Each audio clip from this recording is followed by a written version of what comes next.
Bonjour à tous, la France s'apprête à accueillir des migrants qui fuient la guerre en Syrie et en Irak. Ils devraient bientôt arriver en France et peut-être dans l'agglomération lyonnaise. Aujourd'hui, nous avons décidé d'accueillir un maire qui a décidé d'ouvrir les portes de sa commune à des réfugiés, à des migrants. Ce maire, c'est le maire PS de Villeurbanne, Jean-Paul Bret, bonjour. Bonjour.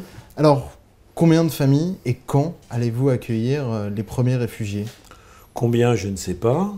Quand, je ne sais pas non plus. Mais en tout cas, nous sommes en situation d'accueillir le moment venu et le nombre de personnes qui nous sera proposé. Vous savez, il y a un peu de fantasme là-dessus. Vous avez vu le chiffre qui est donné au niveau pour la France, 24 000. Vous le ramenez à la région Rhône-Alpes, ça fait 10%. Vous le ramenez à 2400. La région Rhône-Alpes, Lyon n'est pas toute l'agglomération n'est pas toute la région Rhône-Alpes. Donc on arrive à peut-être au maximum 600 migrants, 600 réfugiés politiques d'ailleurs, en faisant attention aux mots maintenant.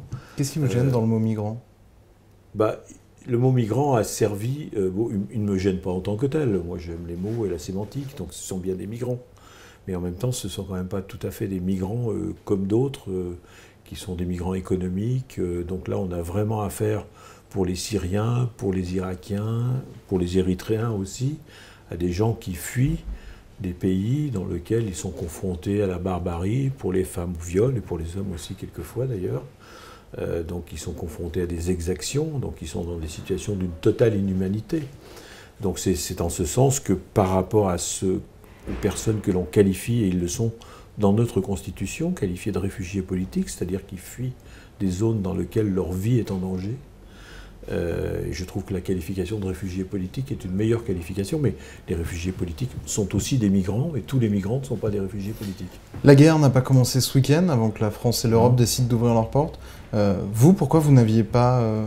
vous connaissiez la situation avant, hein, pourquoi vous n'aviez rien fait? D'une part, alors voilà. Vous faites aujourd'hui. Hein, ça me permet de ramener les choses. Pourquoi vous n'aviez rien fait avant? Si nous avons fait beaucoup, pas nous en tant que collectivité territoriale, mais sur le territoire de la commune, on a une tradition d'accueil qui est très ancienne. Forum Réfugiés est installé à Villeurbanne, donc Forum Réfugiés a à la fois son siège, si l'on peut dire, sa tête, et en même temps on a à Villeurbanne près de 200 lieux de vie, si l'on peut dire, parce que ce ne sont pas des chambres, c'est quelquefois des appartements, cellules de vie qui sont à Villeurbanne, donc ça fait partie, je dirais, du quotidien de notre ville depuis de nombreuses années, sauf qu'on n'en parlait pas de la même manière.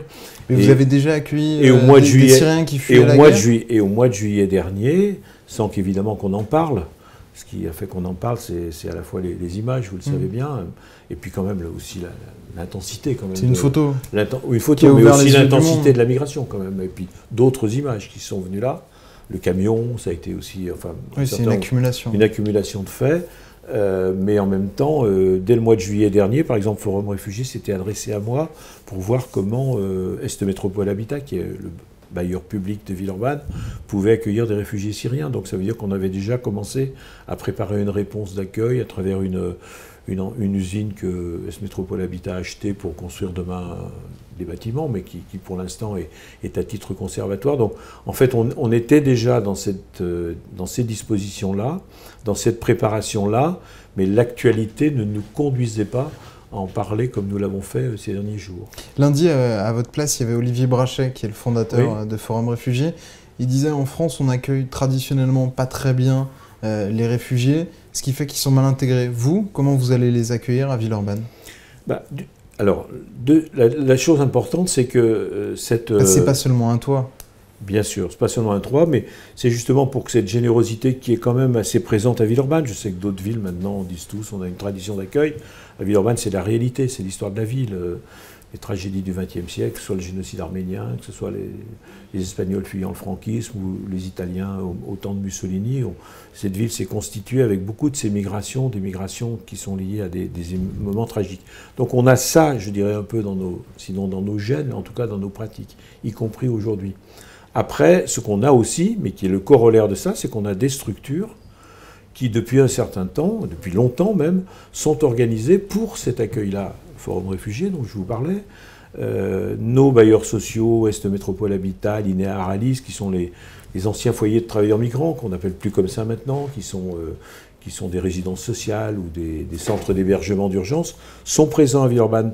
Donc on a, si vous voulez, je veux parler de manière un peu technique et sèche, on a une présence technique, si vous voulez, et humaine bien sûr, qui nous permet de faire face et de répondre à une situation comme celle-ci.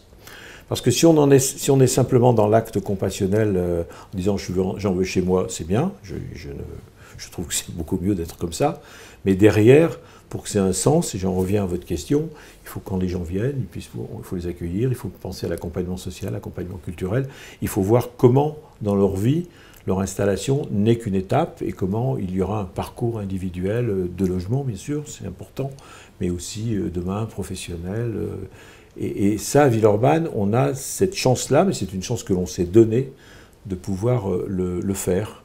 Et donc de dépasser simplement l'acte d'adhésion compassionnelle et de pouvoir le transformer en une vraie réalité, d'offrir des perspectives à des migrants ou des réfugiés politiques qui viennent. L'opinion publique française n'est pas totalement favorable à l'accueil des migrants. Vous, depuis que vous avez dit « nous en accueillons à Villeurbanne », ils vous disent quoi, les gens que vous croisez dans la rue? D'une part, on n'a pas fait de sondage, et puis... Non, mais voilà, quand vous sortez, quand vous allez sur le marché, qu'est-ce que vous disent les gens? Je n'ai eu aucune réaction d'hostilité, ni courrier, vous allez me dire, c'est relativement récent. On a plutôt, et en tout cas dans les organismes, les associations que l'on a associées ou que l'on va associer à ça, j'ai eu plutôt des gens qui étaient contents de voir qu'ils pouvaient agir dans ce sens-là. Et les gens? Mais je pense qu'à Villeurbanne, on n'est pas tout à fait dans la situation, si on faisait un sondage à Villeurbanne, je pense que la réponse ne serait pas tout à fait la même que celle qui est au niveau national, parce qu'on n'a pas une image représentative de la France profonde ou des réactions que l'on peut trouver. Les socialistes se font encore élire à Villeurbanne, la preuve. Dites-le, vous pouvez le dire comme ça, mais ça peut nous faire rire. C'est pas représentatif de la France. Non, mais ça peut nous faire rire, mais c'est vrai quand même. Je pense que ces populations qui sont venues d'ailleurs, qui se sont intégrées, je pense qu'elles ont quand même, pour beaucoup d'entre elles, un sens de la générosité et de l'accueil qu'on ne retrouverait peut-être pas dans des pays plus France profonde, du fond du Massif central. Je vais pas vous demander d'exemple. Typiquement, un Villeurbanais qui a envie d'aider, vers qui il se tourne? Voilà, on a mis en place, de gens qui disent, on a mis en place depuis lundi différentes initiatives, au-delà de ces professionnels qui sont très importants. Nous réunissons les associations mardi prochain. La Croix-Rouge, par exemple, dès le lendemain, m'a téléphoné pour me dire on est à votre disposition pour faire un certain nombre de choses. Ils ont du métier, une pratique. On a d'autres associations, Villeurbanne, le CCO, Secours Populaire, Secours Catholique, et puis bien d'autres, qui sont proches de ces préoccupations-là. Donc nous les réunissons, toutes celles qui veulent bien venir. Tout ça repose évidemment sur du volontariat et une adhésion, mardi prochain, de façon à les informer de ce que nous allons faire et de voir ce qu'elles sont en situation de proposer.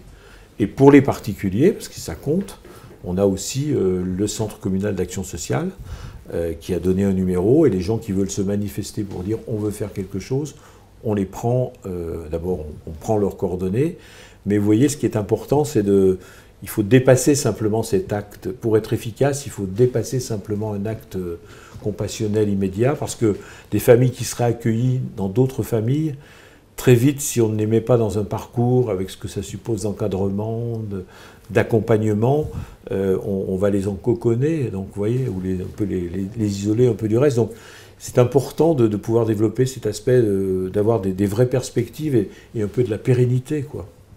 On va changer de sujet totalement, revenir peut-être sur des questions plus politiques et plus villeurbanaises. Celles-ci sont quand même éminemment politiques, et permettez-moi de dire que moi, ça me fait plaisir que sur des sujets comme ça, qui sont quand même des sujets éminemment politiques et dans lesquels, quand on manifeste une volonté politique, on dit quelque chose sur ce plan-là. On n'en a pas tant que ça dans le quotidien. Quand on peut mettre en adéquation, en quelque sorte, son engagement et les actions que l'on mène pour cet engagement, je trouve finalement c'est quand même les plus beaux moments de la politique, enfin parmi les plus beaux moments. On va peut-être évoquer ce qui a été des mauvais moments. Vous m'offrez une transition, je ne sais pas, elle vaudra ce qu'elle vaudra. Lyon Capitale, on a souvent parlé sur votre dernier mandat d'une sorte de sommeil villeurbanais, que c'était très compliqué pour vous, vous étiez assez peu aidé par le Grand Lyon et Gérard Collomb. Quand on prend la dernière PPI, le plan de mandat de la métropole, on a l'impression que le rapport de force s'est inversé, qu'on assiste à une sorte de réveil villeurbanais. C'est aussi votre sentiment, vous qui étiez très critique quant à Gérard Collomb et à la métropole. Ni le mot sommeil, ni le mot réveil, qui supposerait que nous sommes endormis avant, mais on a quand même été dans une situation où nous avons rencontré plus d'adversité. Voilà, je préfère utiliser ce mot-là. C'est vrai, dans le mandat précédent, j'ai eu l'occasion de le dire, Vous n'étiez pas content, hein, vous aviez tapé du poing sur la table, menacé. Je l'ai dit au moment de l'élection, j'ai dit que ce mandat ne pouvait pas être comme le mandat précédent. Et ce qui donnait aussi de la force à mon propos, c'est que la majorité n'était plus la même. Que par exemple à Villeurbanne, nous avons tiré quelques leçons en constituant un groupe autonome. Un peu surprenant au début, personne ne s'attendait à ce que, alors que nous sommes socialistes, nous ne rentrions pas dans le groupe socialiste de la métropole. C'est la stratégie de la balkanisation de la majorité. Non, je préférerais que c'était le sens de l'existence, au bon sens du terme, et c'était le sens d'un rapport de force que nous voulons intelligent, de façon à ce qu'il produise quelque chose, et je dois bien, enfin, chacun en fait le constat, d'ailleurs pas seulement moi, c'est qu'en un an, cette stratégie a porté ses fruits, et que par exemple pour la PPI, qui dans le mandat précédent avait été, qui nous avait été pas très favorable, où je dirais un certain lyonocentrisme avait pu s'exprimer assez facilement quand le maire de Lyon est aussi président de la métropole, ce qui est toujours le cas. Je pense qu'on a pu aujourd'hui, grâce à tout cela, faire en sorte que quelque chose comme la PPI, la programmation pluriannuelle d'investissement, est cette fois beaucoup plus équilibré, donc beaucoup plus favorable. Qu'est-ce que vont y gagner les Villeurbanais? Qu'est-ce qui va changer sur le ça signifie que, alors si on parle en termes de millions, ça signifie que 251 millions d'euros sont inscrits pour des opérations à Villeurbanne, qui sont des opérations d'agglomération. Il ne s'agit pas de ne voir que son territoire, mais quand on parle du Corémy Zola, quand on parle des gratte-ciel, quand on parle du Carré de Soie, quand on parle de Grand Clément ou de C3 par exemple, c'est à Villeurbanne, mais c'est dans l'agglomération. Et ça, c'est une quantification, si l'on peut dire, c'est un niveau d'investissement de la communauté urbaine qui est sans commune mesure avec le mandat précédent, surtout que globalement, les enveloppes ont quand même été des enveloppes qui ont été un peu rétrécies. Donc on a un effet de rattrapage par rapport à ce qui s'est passé dans le mandat précédent. Et ça, on le doit quand même à une certaine pugnacité et à l'expression d'un rapport de force à travers un certain nombre de choses. Vous avez enfin les moyens de faire ce que vous voulez à Villeurbanne? Les moyens, en tout cas, on a plus de capacité à le faire. Mais Gérard Collomb, je l'ai dit souvent, il faut lui reconnaître sa connaissance des rapports de force. Donc quand il a besoin de vous, il vous donne davantage de place. Est-ce que vous avez assez de place pour dire aux Villeurbanais « je vous garde l'Asvel » ? Alors l'Asvel, c'est encore autre chose. Bon, je crois que les choses... Il y a des projets sur Gerland. Oui, non mais aujourd'hui, l'Asvel, c'était d'abord quand même, quand on en parlait, c'est la grande salle. Bon, pour la grande salle, aujourd'hui, il est acté, et du côté de l'Asvel, et du côté de la métropole, qu'elle se fera à Villeurbanne ou à côté dans le Carré de Soie, qui peut être Vaux-en-Velin, mais qui est dans la grande proximité de Villeurbanne. Ça, c'était l'essentiel. Après, il y a la deuxième chose qui est l'Académie de Tony Parker, qui est quand même quelque chose de beaucoup plus modeste financièrement, où l'Académie Tony Parker se fera à Gerland, sur le parking de Gerland aujourd'hui, où effectivement la ville de Lyon se trouve un peu, du fait du départ de l'OL de Gerland, ils se retrouvent avec des équipements et des terrains en l'occurrence, donc ils ont envie de remplir. Donc je trouve que là il y a un équilibre des choses qui me convient. Voilà. Je voulais aborder, il nous convient même. Avec vous, en tant que maire socialiste, un des barons locaux du PS, ce qui se passe autour de la campagne de Jean-Jacques Kéran. La fédération PS menace de ne plus faire campagne, de ne pas payer, de ne pas participer au financement de sa campagne. Qu'est-ce qui se passe? Et est-ce que vous comprenez, vous, votre parti, ou est-ce que vous dites Jean-Jacques Kéran est dans le faux de vouloir imposer des personnalités de la société civile ou des exclus du PS comme Farid Aboudaoud sur ses listes? Moi, ce que je comprends, pour l'avoir vécu et pour l'avoir vu chez d'autres, c'est que quand on constitue des listes, il y a toujours de l'amertume, des gens qui voudraient y être, il y a la place que l'on occupe, et donc c'est toujours un exercice difficile, et il est toujours plus facile d'entendre les mécontentements. L'exercice, qui n'est d'ailleurs pas terminé, pour les régionales, n'a pas échappé à ce genre de choses. Moi, j'ai eu le souci de faire en sorte que Villeurbanne soit bien représentée. Sur ce plan-là, encore... c'est plutôt bien, voilà. Trop pour certains, du reste. Trop pour certains, mais c'est bien pour nous. Les places 3 et 5. Voilà. Mais il y en a d'autres qui peuvent se trouver, ou bien qui tirent prétexte de la présence, effectivement, d'une candidate qui s'est mal comportée par rapport à nous lors des précédentes élections. C'est une réalité. Je pense qu'à un moment donné, et quand on est à 3 mois des élections, après l'été, il faut dépasser ça. Il faut accepter que tout n'ait pas été comme l'on souhaitait, et je pense que maintenant, il faut changer un peu de logiciel. En tout cas, on est dans le temps d'après. Et à 3 mois des élections, bon, il est temps d'arrêter de jouer le PS, ce genre de choses. c'est pas dans le temps d'après, hein, David Kimmelfeld. Oui, mais enfin, vous savez, le PS, il y a le PS et le PS. Bon, je trouve qu'effectivement, là-dessus... c'est comme le bon et le mauvais chasseur non, mais la preuve, c'est que bien à Villeurbanne, nous avons fait un groupe qui s'appelle La Métropole Autrement, et nous sommes bien socialistes. Donc, je veux dire, il y a des sensibilités différentes, en tout cas pour les Villeurbanais, qui ne sont pas négligeables dans leur nombre et leur engagement. Je crois qu'ils ont tous la volonté de passer dans ce temps d'après. Et je souhaiterais maintenant qu'on arrête un petit peu ces enfantillages et qu'on a plutôt à se rassembler autour de Jean-Jacques Guirane qu'à dire que Jean-Jacques Guirane doit rassembler. Vous voyez, je crois que la nuance, elle est là. J'ai une petite question subsidiaire, elle concerne l'arrivée de Najat Vallaud-Belkacem à Villeurbanne, puisqu'elle sera candidate aux législatives de 2017. Pourquoi vous l'accueillez, vous qui d'habitude essayez plutôt de fermer et de circonscrire un peu Villeurbanne aux Villeurbanais? Écoutez, c'est votre description, mais je ne m'y reconnais pas, la preuve. Najat Vallaud-Belkacem a déjà depuis 1 an exprimé le désir effectivement de venir s'installer à Villeurbanne, d'y trouver, elle le dit bien, éventuellement une capacité pour être candidate lors d'élections législatives. Tout ça est renforcé par le fait que notre députée actuelle, Pascale Crozon, a annoncé depuis très longtemps qu'elle ne se représentait pas. Elle a fait 2 mandats et elle veut tirer sa révérence dans 2 ans seulement. Donc les conditions pour accueillir une personnalité comme Najat Vallaud-Belkacem étaient là.